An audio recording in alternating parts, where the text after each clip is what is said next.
Food forest आहे, याच्यामध्ये फक्त चौकोनी त्रिकोणी क्षेत्र दाखवण्यापेक्षा वेगवेगळ्या शेपमध्ये वेगवेगळ्या फॉर्ममध्ये इथे लागवड केली आहे. आणि हे जे सगळं फॉरेस्ट आहे पर्माकल्चर बेस्ड आहे. सो पर्माकल्चर म्हणजे काय, तर एक सायन्सची किंवा शेतीची एक ब्रांच आहे. ऑस्ट्रेलियातले शास्त्रज्ञ आहेत बिल मॉलिसन म्हणून.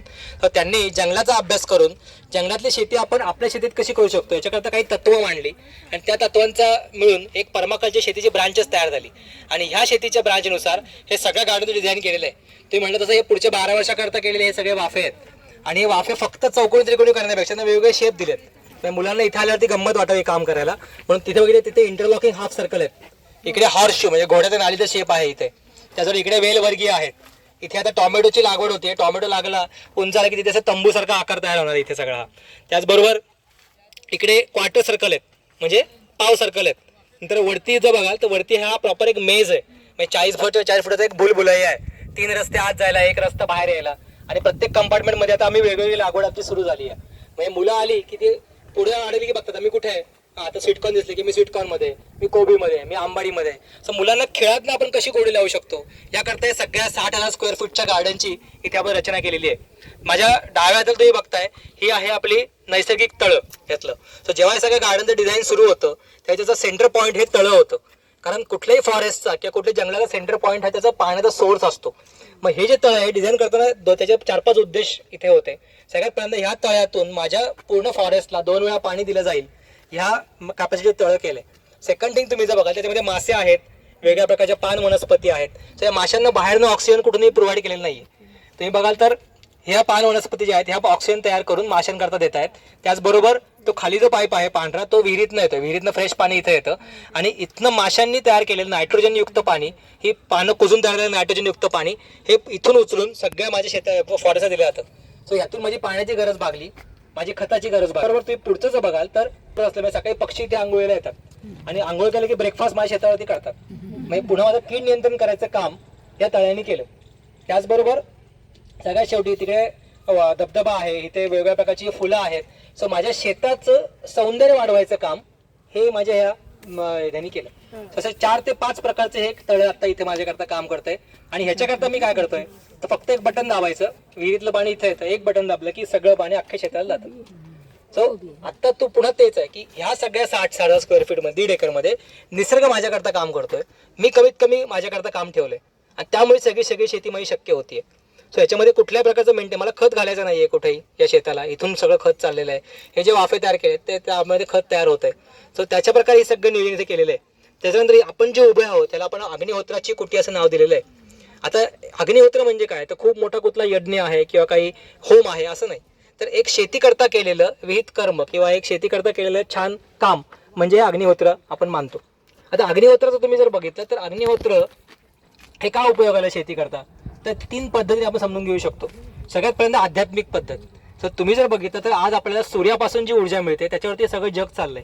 आपला श्वास आपल्याला सूर्य देतोय आणि हे जर सगळं करतोय मग आपण जर कुणी आपल्याला काही दिलं तर आपण त्याला लगेच थँक्यू म्हणतो. मग सूर्याला थँक्यू किती वेळा म्हणतो आपण? कधीच नाही. मग ह्या सूर्याला थँक्यू म्हणायचं कारण म्हणून अग्निहोत्र. मग ही जी सगळी सृष्टी ही बनवली प्रजापती म्हणजे ब्रह्मदेवाने. सो ह्या ब्रह्मदेवाला थँक्यू म्हणायचं कारण म्हणून अग्निहोत्र.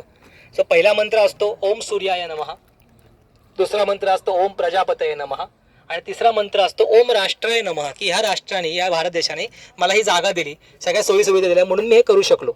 आणि प्रत्येक मंत्रानंतर इदम न मम, की हे मी करत नाहीये. जसं तुम्हाला सांगितलं की 80% काम निसर्ग करतोय. मग ह्यातलं नुकसानही माझं नाही आणि फायदाही माझा नाहीये. मग ह्याच्यामध्ये कुठे कीड आली की मला पाठीवरती पंप घेऊन औषध मारायची इच्छा होत नाही, कारण मला माहिती आहे की हे निसर्ग करणार आहे. सो मला डोकं शांत ठेवायचं काम, मला स्टेबल ठेवायचं काम आणि मला कृतज्ञता भावामध्ये न्यायचं काम हे अग्निहोत्र करतं. सूर्याप्रती, निसर्गाप्रती, राष्ट्रप्रती जेव्हा कृतज्ञता असते तेव्हा मी एक वेगळ्या विचारानेही शेती करतो, आनंदानेही शेती करतो. नुकसानही माझं नाही, फायदाही माझा नाही, फक्त मी एक इथला घटक आहे म्हणून मी शेती करतो. अशा प्रकारे शांत शेती करायचं काम हे अग्निहोत्र मला शिकवतं. दुसरं काय तर वैज्ञानिक दृष्ट्या तुम्ही बघितलं तर कुठल्याही घरात गेलं की आपण आधी होम हवन करतो.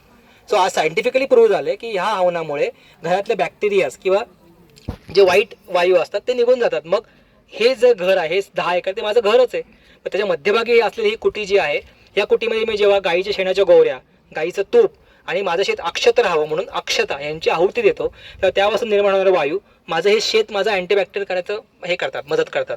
तर अशा प्रकारे सायंटिफिक आता तुम्हाला आध्यात्मिकही मान्य नाही आहे, सायंटिफिकही मान्य नाही आहे, मग सगळ्यात शेवटी म्हणजे प्रॅक्टिकल.